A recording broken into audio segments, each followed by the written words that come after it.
Kita tengah baca Fatihah belum sempat habis imam rokok. Adakah kita kena habiskan baca Fatihah? Kita tengah baca Fatihah Maliki Yaumiddin, tu imam Allahu Akbar, kita kena rokok atau habis Fatihah? Tengok siapa kita. Kata ulama fiqh, jika kita makmum yang muwafiq, maka wajib habiskan Fatihah, biarkan imam dengan solatnya. Nanti kita habis Fatihah, kita rokok, imam turun sujud, kita naik i'tidal. Faham? Nanti kita akan bersama dengan imam. Kalau tidak di dalam qiyam, di dalam tahiyat akhir. Nampak lagi? Jika kita muwafiq. Apa makna muwafiq? Kita yang tidak ada tertinggal daripada imam.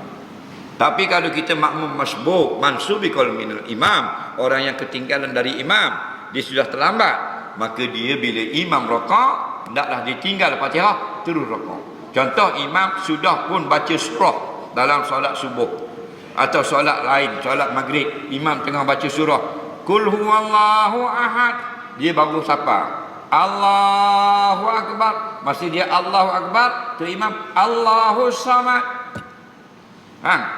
Dia pun Bismillahirrahmanirrahim, nak baca Fatihah. Tu imam walam yakul lahu kufuwan ahad, ujung ayat dah. Makmum bacalah sekadar mana imam belum rokok. Bila imam rokok, walaupun baru baca bismillah atau tak dah baca bismillah atau tengah-tengah Fatihah, tinggalkan. Okey, contoh makmum Maliki Yaumiddin, tu imam walam yakul lahu kufuwan ahad. Nah, kita tak payah iyyaka na'budu, imam Allahu Akbar, kita Allahu Akbar.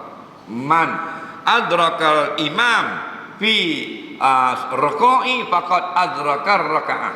Barang siapa, yakni yang masbuk tadi, dia dapat bersama dengan imam di dalam rakaat, dia mendapat rakaat itu.